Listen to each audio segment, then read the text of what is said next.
Okay. Hi, everyone. I'm Noah Swartz. I help organize Privacy Lab. Who here has been to a Privacy Lab before? Great. It seems like a bunch of people. This is maybe your first Privacy Lab.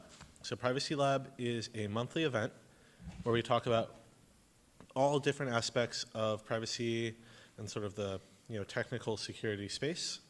Every month we really change what we talk about and we change where we talk about it, but it's generally within this wheelhouse of topics. So this month, obviously, we're going to hear about the Center for Long-Term Cybersecurity here at Berkeley. But next month, we're going to hear from Justin Troutman about Pocket Block and crypto camps for girls that he's been running.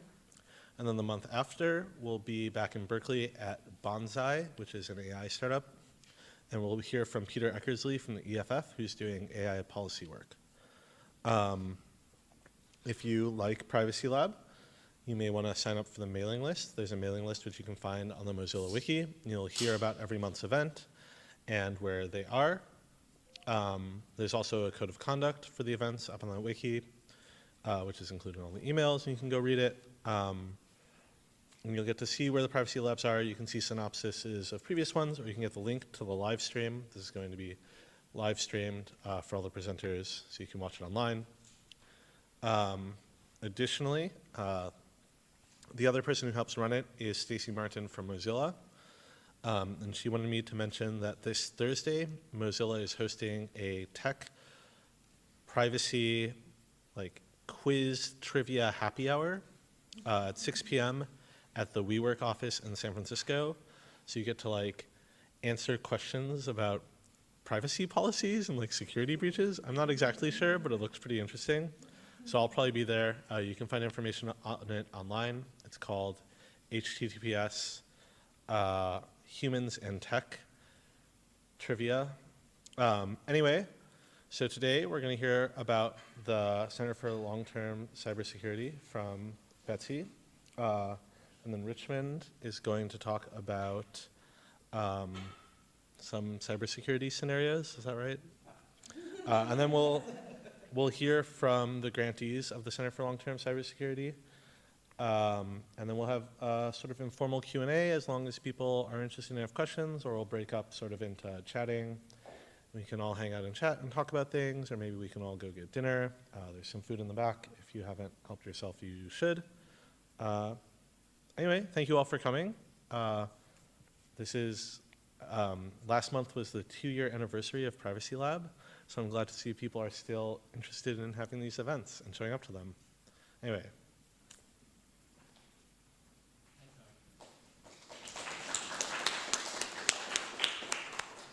So hi, everyone. I'm Betsy Cooper, the Executive Director of the Center for Long-Term Cybersecurity. It's nice to see a bunch of familiar faces in the audience, but as well some new faces. And so it's for those of you who are new that I'm speaking to here.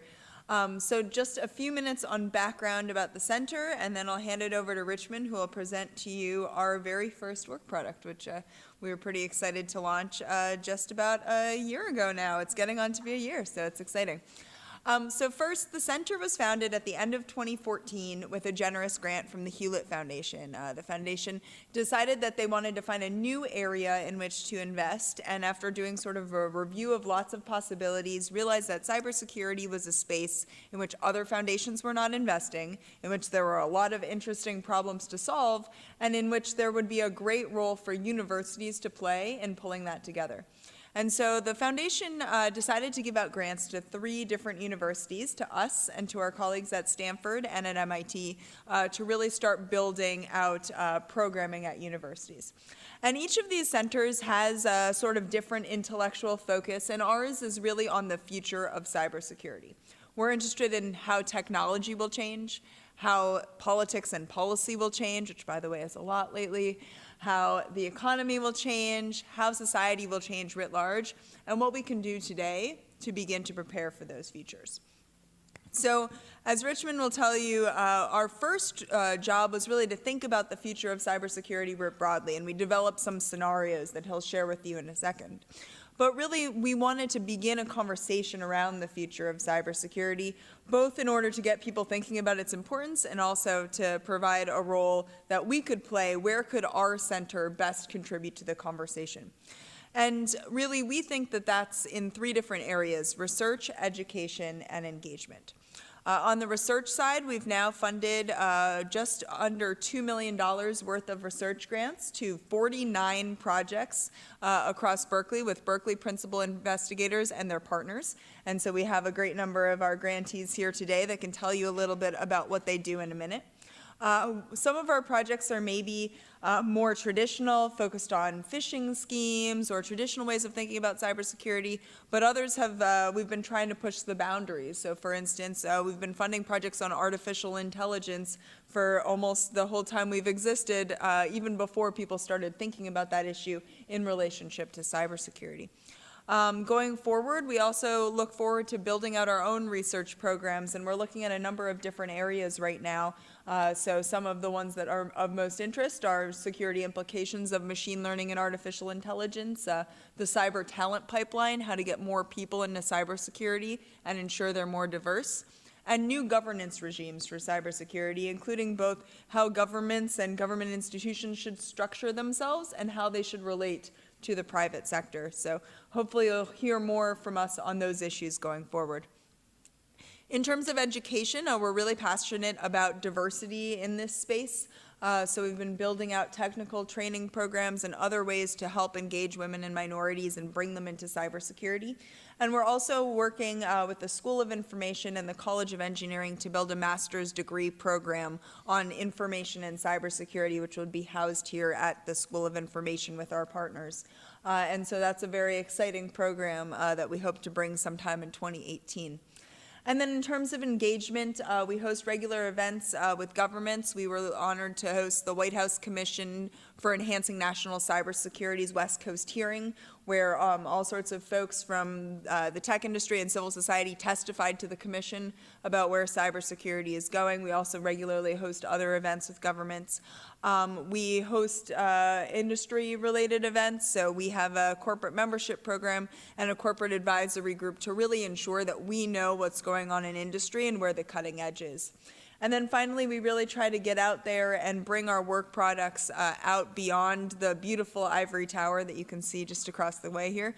We are constantly trying to think of new ways to make sure that people know the great work that people are doing at Berkeley, and are always looking for new partners in doing that. So always happy to talk to anyone and learn more about what you're doing.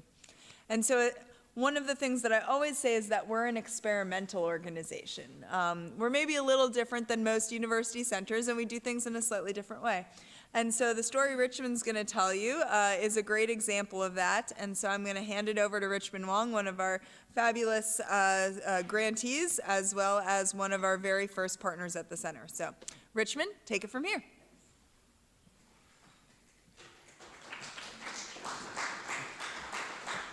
Thanks, Betsy. Hi, everyone. My name is Richmond Long. I'm a PhD student here at the School of Information. My own research focuses on the values and the design of technology and using design techniques that help us explore possible futures to help us identify and think about emerging socio-technical issues like privacy.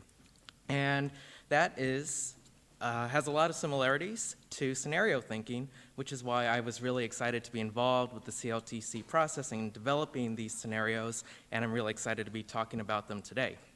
So I'm going to talk about some of our scenarios in depth, but first, if you'll allow me, I'm going to talk a little bit about exactly what scenario thinking is.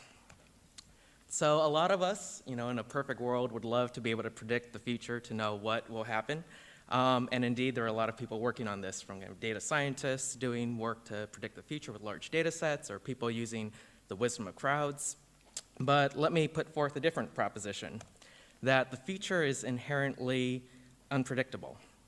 And sure, we can make sense of the weather over the next couple days, or understand someone's behavior online for a couple days, but trying to understand something like the future of cybersecurity over years, probably not.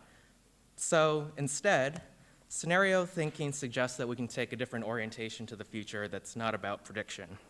Instead, scenarios are a tool for confronting uncertainty and addressing the unpredictable. By identifying various dimensions of change, or dimensions along which the world might change, we can create a set of scenarios that explore several possible futures. Those kind of like dots over on the right side represent possible futures. And so this helps expand our ideas of what's possible in the future, and it helps us question some of our own ideas of what's possible and question our own assumptions. And they help us ask things like, what would I need to understand if a world like this came true in the future? So as I go through some of these scenarios tonight, you might find yourself thinking about more details that could happen in these futures, or you might find yourself disagreeing with the futures that I talk about, and that's great too. One of the things that I really like about the scenarios is that they provide a kind of reflexive moment. If something seems strange, I get to ask myself, why am I disagreeing with that claim? And what assumptions do I have that make that claim seem weird? And what of those assumptions aren't true in the future? What if the Googles, Facebooks, and Twitters that we're used to dealing with in issues like data and privacy suddenly disappear? Or what if data that we assume has to be consensually given, like data about our kind of internal body states, is suddenly available for anybody to read? So these are interesting questions that we get to ask through scenarios. And as Betsy mentioned, CLTC began a scenario thinking process in 2015 at a workshop that brought together people from academia, industry, government, and civil society. And we focused on thinking about the future of cybersecurity in 2020, far enough in the future to go beyond the realm of prediction, but close enough to the present that it could help set an agenda for research and for policy. And after the workshop, I was one of 3 graduate students here that helped develop these ideas into fully fleshed out scenarios, identifying some of the key questions and challenges that each of these future worlds pose. So we generated 5 scenarios in total, 5 different stories of 5 possible futures, which you can read in full at cltc.berkeley.edu. And today, I'm going to focus on 2 of them, called Bubble 2.0 and Sensorium. So if you allow me, let me tell you a story called Bubble 2.0. Imagine a world a few years from now in which the tech bubble of today collapses. A decline in the valuation of major tech companies starts increasing concerns about the viability of web companies.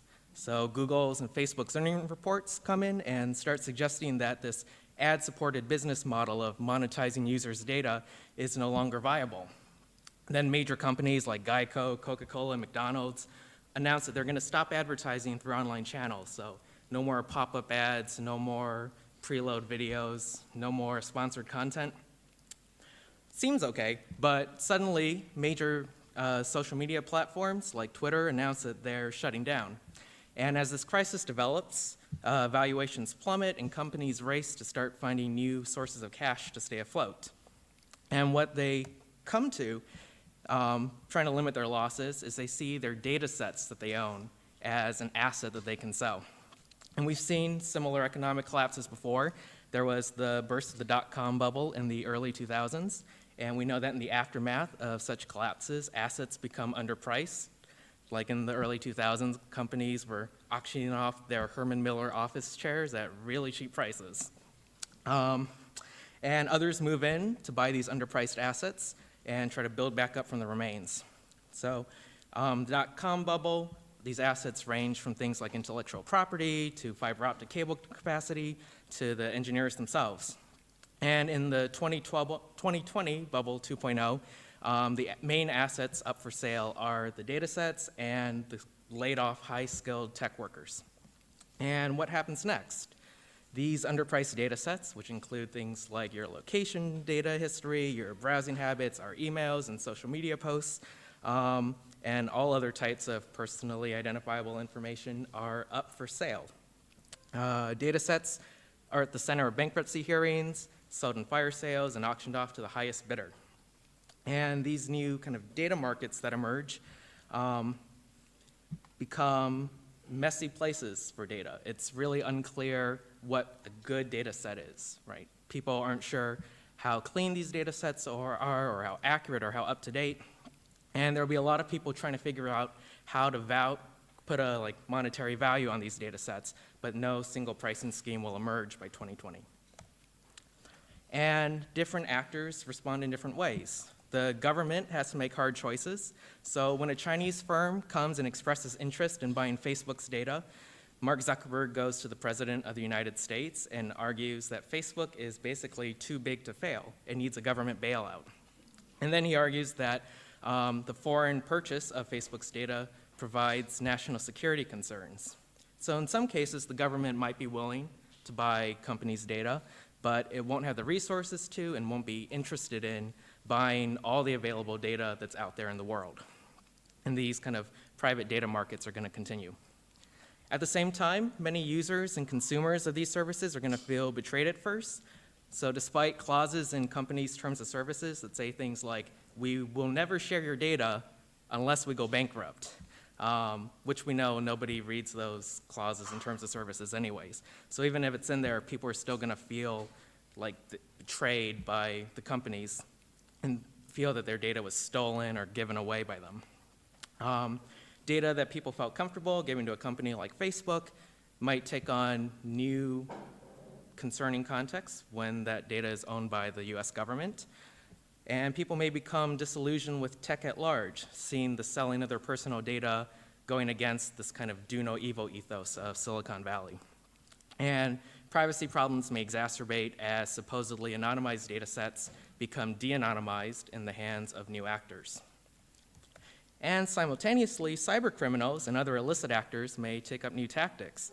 Why bother spending all that energy hacking into systems when you can just buy data on the open market? It seems like a great bargain for them. And with the use of shell companies and just the massive amount of transactions going on, it's going to be very hard to track where the data goes and who it goes to. New legal holders of these data sets may also find themselves under attack by cybercriminals, especially if these data sets are seen as valuable and these new legal holders aren't putting up the proper safeguards and security defenses for their newly acquired data sets. So the second asset in this scenario is human capital. Tech workers who have been laid off will likely move away from Silicon Valley to new geographic centers, possibly not even in the United States, as they're hungry for new opportunities for work. International firms and governments may offer up money to try to attract these workers, kind of like the US did with Soviet scientists at the end of the Cold War. And others might be tempted to work for illicit or semi-illicit groups for the money too. So cybersecurity in this scenario is very much tied to data security, as data sets, their repositories, and these data markets become the main targets of attack. Cybersecurity, though, should also cover the ways that data sets are economically appraised, sold, and shared, as well as addressing what to do about the tech workers who lose their jobs. So cybersecurity here goes beyond technical approaches to also include socioeconomic and political dynamics. And the movements of these data sets into the hands of new actors raises new privacy concerns in this environment. The same data in new contexts may take on new troublesome meanings. And there are also legal questions about the continued applicability of the original data set owners, privacy policies, terms of services, and so forth. And there's also questions about intellectual property as these data are transferred around. So this scenario isn't a question about whether or not there is a tech bubble, and it's not about predicting the exact consequences if there were to be this bubble burst. Rather, this scenario begins to raise questions about how we view data and data sets and how we view workers in relation to security and privacy concerns. Okay, so I have a second story for you about 2020. This one is called Sensorial. So imagine a world in which ubiquitous sensors and advanced data analytics make it possible to gain deep insight into human emotional experiences. That is, in 2020, people can detect our inner states and emotions using sensors. This goes way beyond the Fitbits and Apple Watches that we have today. In 2020, extensive numbers of remote sensors can capture data about individuals and their interactions with others, and these sensors don't even need to be worn on the body. Already today, there are prototypes being developed that can sense things like heart rate and breathing without touching the body, using things like video or using radio waves bounced off the human body. In 2020, these types of technologies are very prevalent, and things like brain activity, eye tracking, body temperature, glucose levels, endorphin highs, and so forth can be easily sensed, and they're sensed from sensors that are getting increasingly smaller. This human physiological data isn't just collected, it becomes part of a feedback loop and is presented back to humans in order to change their behavior. These tools are at first deployed in high-stakes environments. Imagine reading and manipulating the performance of soldiers suffering from PTSD, trying to help them there, or in athletes trying to prepare for competitions. A new industry of mood coaches emerges, trying to help individuals send out specific physiological signals in order to prove to people how they're feeling. So among the general populace, managing your public emotional profile becomes the new version of cleaning up your social media posts, like before you go for a job interview. Or there could be emotionally verified emojis on the 2020 version of the iPhone, which makes things like dating and maintaining interpersonal relationships a lot harder. People might be skeptical at first, but like so many technologies that we've seen in the past, the use cases are interesting and arguably useful enough that over time, people choose to engage in this ecosystem. So it's not like a big brother surveillance state that's top down, but rather individuals' choices and companies' choices that bring this world into being at a mass scale. And for firms and companies, there's a promise to use this emotional and physiological data to improve physical and mental health care, which employers like. In the NFL, football teams start using this data to analyze and trigger feelings of aggression and energeticness and intensity, leading to lots of wins for the teams that are the first to use this emotional data. But there starts to be such a technological arms race between teams that the NFL considers a ban on emotional manipulation technologies. At the same time, corporate programs and services emerge using these same techniques to try to manipulate and channel specific emotions in workers in the workplace to increase productivity. And of course, there's the potential for a lot of downsides in this world. This feedback loop of the data presents opportunities for emotional manipulation. So this is taking things like phishing and social engineering schemes to an entirely new level. If you can manipulate what the sensors pick up or manipulate the data sets in the right way, you can manipulate an individual's performance or set them up to interact with people who they might have incompatible emotional traits with. And this world raises new questions at the intersection of technology, law, and privacy. Most of these physiological data types aren't covered under today's version of HIPAA. And in 2020, new questions are being debated, like, can you be fired or hired in employment decisions based on the physiological signals that are sensed from a person's body? Are these data admissible in courts? Does one have a reasonable expectation of privacy over their emotions in public when they can be easily sensed? Will people try to obfuscate their emotions and bodily signals? And will certain types of emotions be regulated in certain spaces? So all these questions are up for debate in this world. And so cybersecurity in this scenario becomes cyber-emotional security. Device and data security are important here. As new device manufacturers enter the market, the security of those devices might not be their top concern as they're trying to rush to get their device on the market first.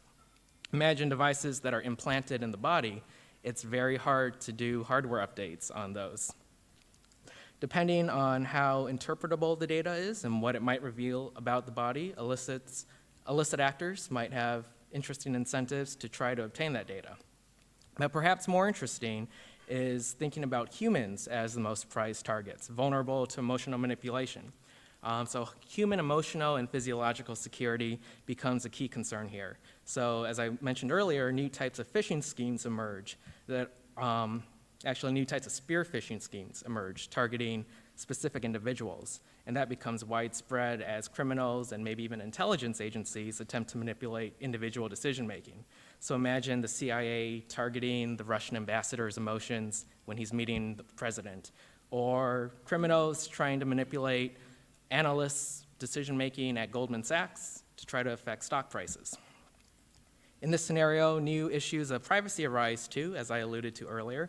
Physiological signals present a somewhat new form of data that users likely don't have a good sense of what that data reveals about them, unlike something like location data that users have at least some familiarity with right now.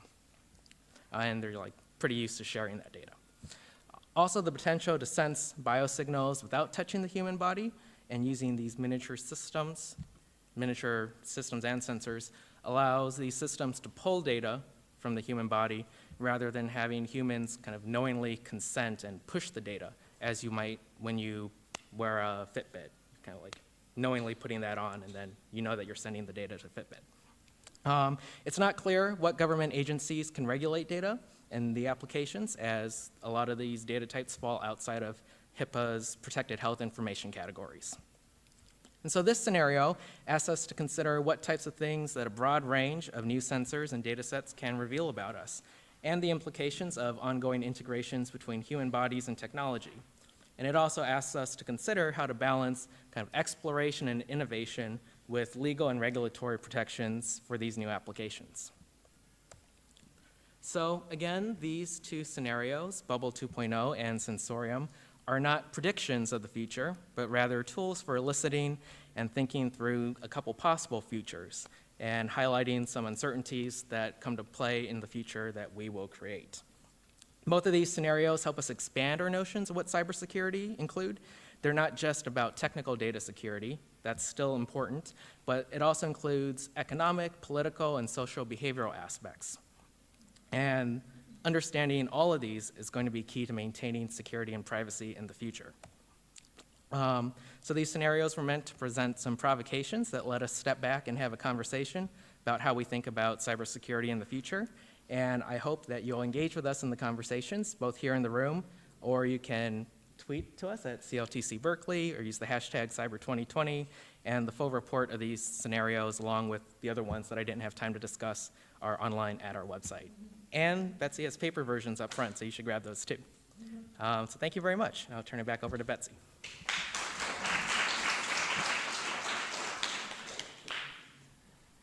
Fabulous job, Richmond. You'd never know that was your first time giving that talk, so awesome job. So now I'd like all the CLTC grantees in the room to come on up who have agreed to introduce their research. Richmond, you still want to, want to do biosensing? Yeah. So come on up. You two. Well, you can come line up because we're going to do like fire round here. So I've asked each of them to take just 1 minute to tell them about their CLTC-funded projects, and then after that, we'll open it up to questions on pretty much anything. So, Bill, you're up. Thanks. So basically, my research focuses on... Oh, I'm Bill. Thank you. I'm Bill. I'm a computer science postdoctoral candidate. I just got my PhD. So my research focuses on looking at how governments are trying to spy on individuals, most likely political opponents, activists, dissidents, things like this, with a particular focus on the Middle East and Africa.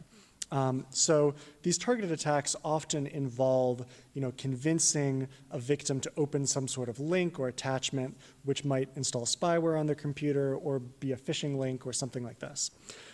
And the work kind of looks at both what governments are doing, what sorts of tools they're using in the form of off-the-shelf tools or commercial tools they buy from lawful intercept companies. So as an example, recently, last year actually, I found a iPhone exploit, the first iPhone zero-day exploit, zero-day jailbreak in the wild, which was used by governments around the world to target people with malicious messages. And recently I published a report at Citizen Lab looking at how Mexico's government used this to target opponents of the soda tax in Mexico. So there were these activists and campaigners who were working to try and build support for Mexico's soda tax and even increase the tax rate. And some of them started receiving these messages on their phones. One guy received a message that said, Simon, your daughter has been in a horrible accident. She's in the hospital. Here are the directions. And then there was a link. And if Simon had clicked on that link, his phone would have been infected, and the Mexican government would have been able to spy on, whatever he was doing. So very scary stuff. Most of it is kind of more pedestrian, like Gmail phishing links to try and get you to give up your password. But in some cases, there are these really, really technically unexpected dimensions to the work. Hi again, I'm Richmond. I'm representing the iSchool Biosense group, which is an interdisciplinary group of people who are looking at the ways that technology sense the human body. It takes a lot of inspiration from that second scenario. And we have people from various backgrounds, including design, psychology, law and policy, and we have a number of different projects that all relate to human bodies and being sensed. So some examples there are looking at using brain sensors and EEGs as a way to authenticate into systems, where if you think of lyrics to a song, that gives a different EEG pattern than somebody else thinking of the same lyrics to a song, and that can be used as one way to authenticate into a system. And it's not like you can share your EEG waves with someone else. So that's pretty cool.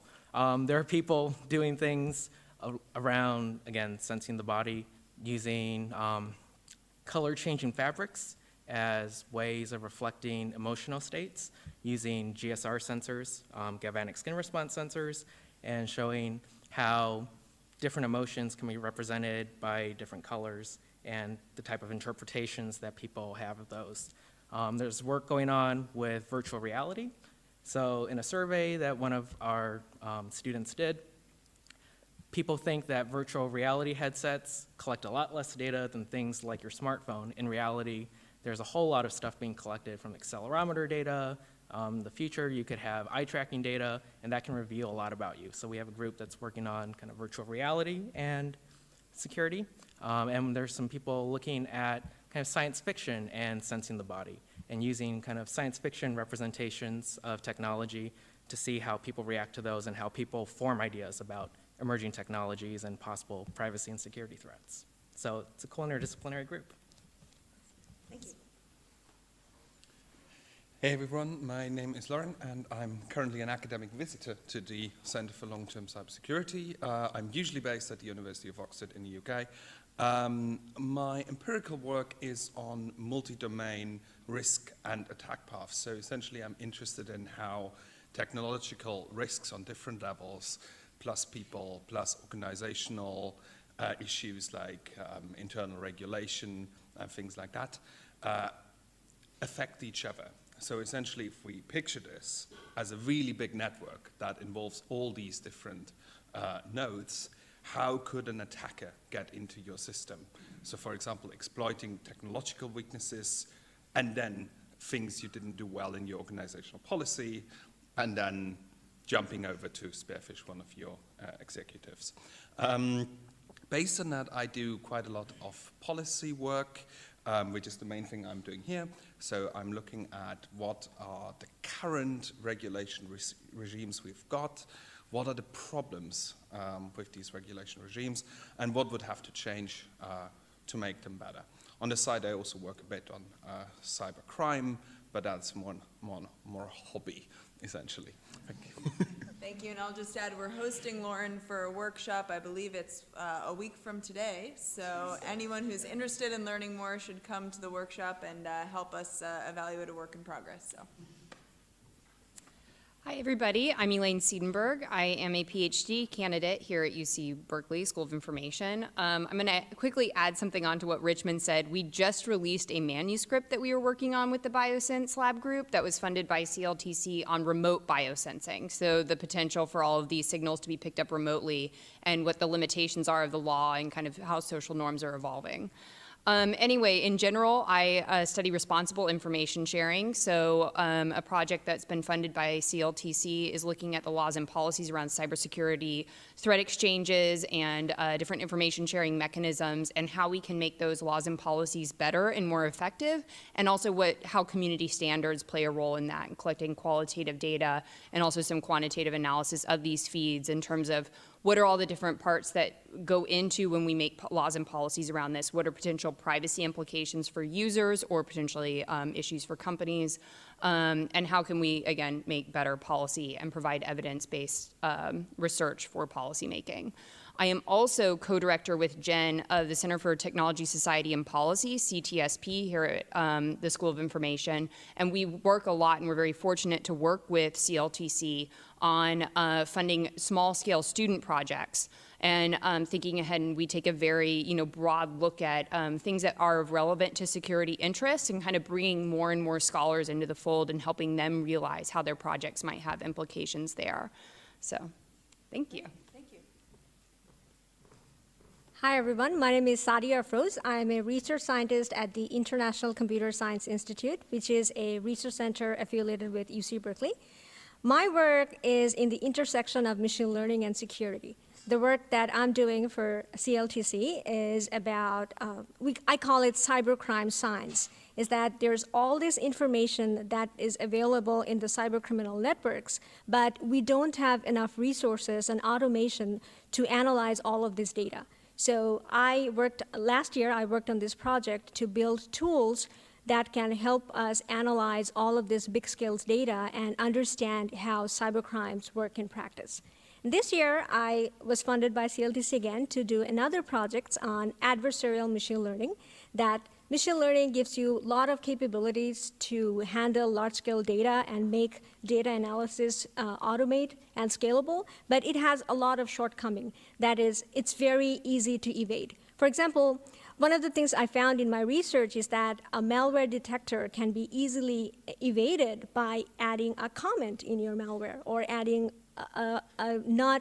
irrelevant information in your malware, that information that has nothing to do with malware being a malware. So I'm trying to build a more robust machine learning model that would not be easily fooled.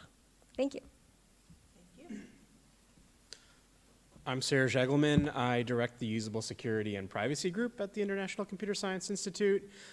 Broadly speaking, my research interests lie sort of at the intersection of human-computer interaction and privacy and security.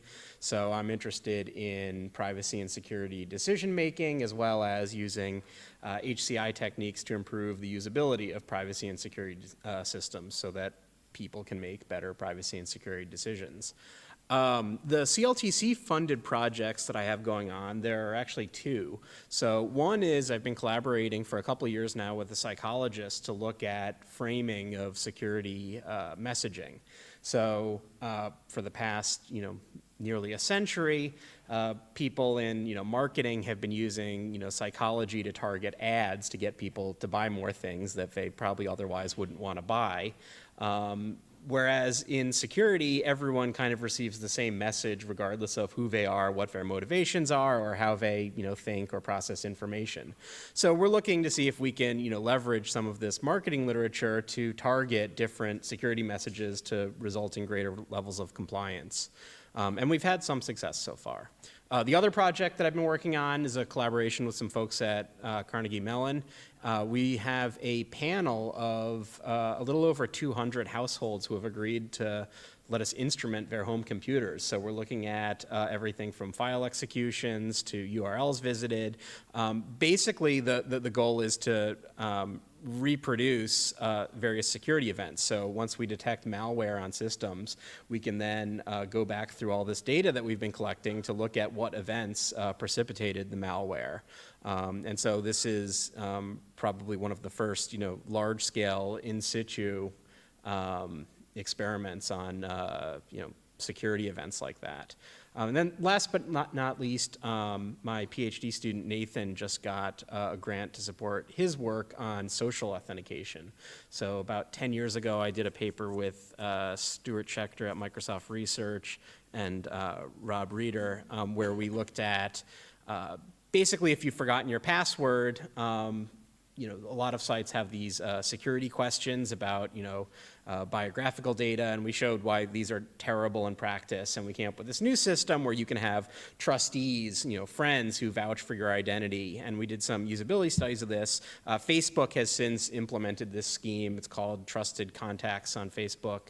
Anyway, so Nathan is looking at how to expand this to automate more parts of the system and how it could be applied to other systems to make backup authentication easier. And also, my postdoc Joel is here. He's working on some of these and other projects, but I'll end there. Awesome, thanks. Hi, I'm Jen King. I'm in my final year of my PhD here at the School of Information. Like Serge, I study privacy and human-computer interaction primarily, as well as information law and policy. CLTC, I'm a holdover from last year's group, but they are funding my dissertation research. I'm interested in why people disclose information to companies, personal information. So I'm looking at that from a social structural perspective, meaning that I'm interested in issues of trust and fairness and power. So more of the kind of social components of why we choose to do this rather than the interface level kind of cognitive piece of this decision making. So part of what I'm doing right now is hopefully tomorrow I'll finish my last interview as part of my research. I've been doing a series of qualitative interviews where I talk to people who are using genetic testing, direct-to-consumer genetic testing, as a way of disclosing. I've talked to women who have used pregnancy apps as a way of disclosing information, and across all those interviews, I'm asking people about search, basically what they disclose when they perform searches and what their primary search engine is and kind of what the dynamics are there. And then the second piece of my work, I'll be actually doing some experimental survey research, and hopefully I'll be done this year. Thank you very much. Great. So I think I'll invite Richmond back up so that we can take any questions about anything you've heard. And if not, we can sort of turn it over. Yeah, okay, you first. I was curious, so in both of the scenarios that you presented, laws play a big role, whether it's HIPAA or the regulation of what happens to information after a company goes belly up. And I was just wondering if in any of the scenarios you were thinking about the democratic process itself, what happens to that? Maybe it's something that goes beyond 5 years, but I think that we're seeing now some kind of shifts and changes in our own democratic process in terms of being able to get information out to people through Twitter, for example, rather than necessarily going to the press. So I was just wondering if that has come up in terms of your own thinking and what impacts new technology might have on the democratic process in the U.S. Obviously, other countries have their own. Answer. Yeah, so I don't remember how explicitly it is in some of the scenarios, but there's one that's kind of about the prediction of human behavior and what if we're able to do that very accurately, which obviously has a lot of effects on voting and the democratic process. There's also another scenario about kind of massive deployments of IoT devices that are kind of continuously collecting data, and that kind of massive data collection obviously, depending on how it's used and analyzed, can have many implications along that path too. I'll add, so yeah, the first scenario that he just mentioned there actually did cover in some detail manipulation of elections, but using sort of the ability to predict what people would be interested in and manipulating them that way. So you'd figure out what they were most interested in, and then you could show them an ad and say that X candidate prefers your preferred issue or something like that. So it was not quite on point for the purported election manipulation that actually did occur. We also have another scenario that focuses on sort of the tipping point where the hackers really start to win, where essentially people's average day-to-day interaction on the internet, they assume that they will be insecure, whereas today, while there's a deep threat of hacking, the average person's average interaction on the internet is assumed to be secure. There are a number of political implications that come out of that as well, including whether you believe that your voting booth is secure in the first place. So we teased out little bits of that. I think the legal point is really interesting, that we did think about legal implications. We also tried to think about economic, political, social, et cetera, implications. But we do find that there's a really interesting space here in which the law shifts with each scenario, and we did try to tug on those threads at least a little bit. Yep. Can you give us a real brief version of the other three scenarios? You want me? Your call. You want me to take it? I can try, you Go can for fill it. in the gaps. First one is the new normal, which, as Betsy just described, kind of takes the assumption that all our interactions online, currently, we kind of think that most of our interactions online are secure, and flips that on its head to say that every action online is presumed to be insecure, and kind of what are the implications of how people interact and how different companies and how illicit actors start to act in that environment when the kind of hackers and cyber criminals seem like they're winning. The second one is Omega, which is when our prediction algorithms of human behavior seemingly become really accurate, which is this kind of political strand of when we can manipulate people's kind of what ads we show them to try to manipulate their voting behavior. Then the last one is the intentional Internet of Things, which might be the one that has a little more of an upside than the other ones, which is the kind of massive deployment of IoT technologies, but we find that for the most part there's a lot of positivity in that we can use the kind of data to address the big challenges that we face. So like environmental challenges we can address them better with these kind of massive deployments of IoT devices that are kind of sensing data. Great. Other questions? Comment a little more on the process that you use to tease out given this premise, what are the implications to be? Yeah, so we started off in 2015 now with this big workshop where we had people from academia, industry, government come together. There were a bunch of brainstorming activities there, so there was like a much kind of wider space of ideas thrown out than what's necessarily represented here and kind of coming down. And then from there, kind of thinking, what are the most kind of mapping them and thinking what are the most interesting kind of both combinations of them and things that might not seem likely at first, but seem likely when you think about it some more, and think of these kind of different causal dynamics. And one of the important things was to go through each one and think of a variety, how it affects various sectors. So like both the technological aspects, the legal, political aspects, the economic, the kind of military, environmental aspects of it too. Yeah, and then we did a first draft of each scenario, and then we workshopped them. We went to Oxford, we went to, I believe, Singapore. We did several online workshops as well as one actually in this room. And we collected feedback, or at least asked for feedback from, I think, over 100 people, really trying to get at what might be the things we're missing, what are implications we haven't thought of, what else belongs in the story. And then we really updated that, and in conjunction, as Richmond showed you, we drew out a bunch of sort of fictions from the world in 2020. So a newspaper article or an ad or something was meant to bring you into that place. And so we combined the two together to really try to, sort of put you in the world rather than just hear about it.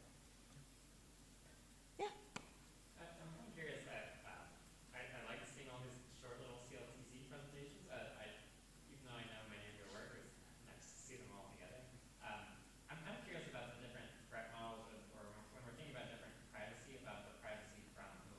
So some we talk about privacy from government actors or from like cyber criminals. A few of you, Jen talked to us about privacy from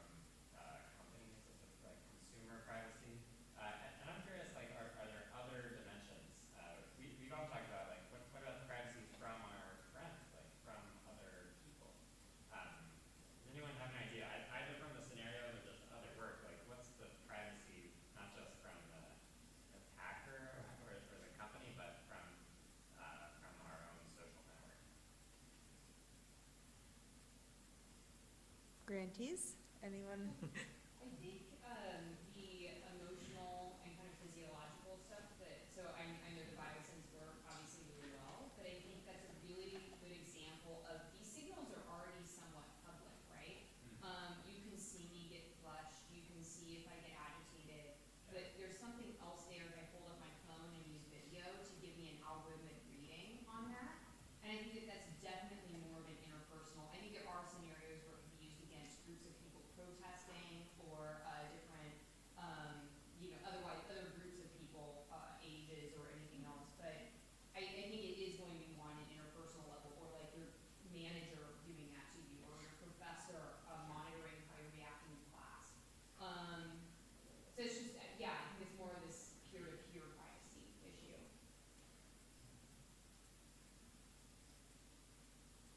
Yeah. On your research, how much do you see that are people really like uncomfortable of providing those information that, not mentioning those more physical information, but those that are already online, how are they really uncomfortable of sending those information? I don't know if you Well, I'll answer one version of that. I'll be interested in Richmond's thoughts too, but my reaction is they're not uncomfortable until we tell them these stories, and then they get uncomfortable, right? So when you're sitting around and talking about disclosures, people are generally pretty comfortable, think about your own family members that are very willing to pretty much type anything into the Google search box, not thinking about what they could glean from that, for instance. But when you map out these sorts of futures, that's when people start to get nervous. And I think it's largely because people aren't thinking about the implications of these day-to-day activities. And it's only when you stretch out long-term effects. Jen, yeah, you want to add to that? Yeah, one of the things I'm specifically looking at in my work that is bubbling to the surface very nicely is the extent to which people rely on what we call assurance structures. So, for instance, I talked to someone today about 23andMe, and inherent, and she says this, I'm not just like confirming, but inherent in her decision to disclose are her reliance on disclosures and the fact that they are a large company and they have a reputation they want to uphold, and that the marketplace is functioning. There's just all these kind of underlying structures in place that enable her to feel like she can disclose, and she relies on them, she trusts them. So there's a lot of background stuff, I would argue, that is a part of the decision-making process that people engage in that we often don't really account for, or it doesn't seem glamorous because we're so focused on other pieces of it. But there's definitely an infrastructure, arguably, that people trust that is in place, even though a lot of them feel resigned. A lot of the discussions we had are with people who are like, well, I don't really have any other options, or they're going to take it anyway. I mean, there's a lot of resignation there, but for the most part, there's still this sense of, but if they did something really bad, they'd get in trouble, right? Like somebody would come down with a club on their heads, or their shareholders would revolt. So there's still this sense that there's, I guess, a justice system at play, and there are consequences for bad actors. Yeah, Lauren. So, from my research, mind you, I mainly look at professions in security. But you can see that what really matters is where does trust come from? What are the signals by which we choose whom to trust? So, for example, that example is marketplace, right? It's like, okay, every company, they can't use their reputation, yada, yada, yada. We look in a lot of professional spheres, like doctors and lawyers. You go through, is this guy registered, right? Is she a lawyer that, is on the right roster, the other again. However, if you look at the IT security professionals, you see that they don't care about this kind of stuff that much. They go much more for, do I know this person? Do I have a lot of contacts who know this person? Do I know their work? Can I review them? Things like that. So I think this is also a big question here. How do we trust? What are the signaling devices that we use to decide who to trust? Serge? One thing that we see pretty frequently is this notion of learned helplessness. A lot of people, I guess trust doesn't really matter because, rightly or wrongly, they believe that all the information is out there and companies are going to take it no matter what. And so therefore, they might as well get some benefit from it and, participate in these services. It's a great point. Well, so I know we're pretty much out of time for the formal presentation portion, but I think that's an excellent note on which to end. So first, I want to thank our hosts at Privacy Lab. A special thanks to Richmond for giving the presentation, and to all the grantees for being willing on less than 12 hours notice to come up here and give a short presentation. We'll do better next time, guys. Please, if you're interested in our work, we do have some pamphlets up at the front. Please follow us on Twitter at CLTC Berkeley. Come to our events, join our listserv on our website, cltc.berkeley.edu. Always looking for new ways to engage, and very excited to meet this community. So with that, grab some wine and let's chat. Thank you. You did a great job.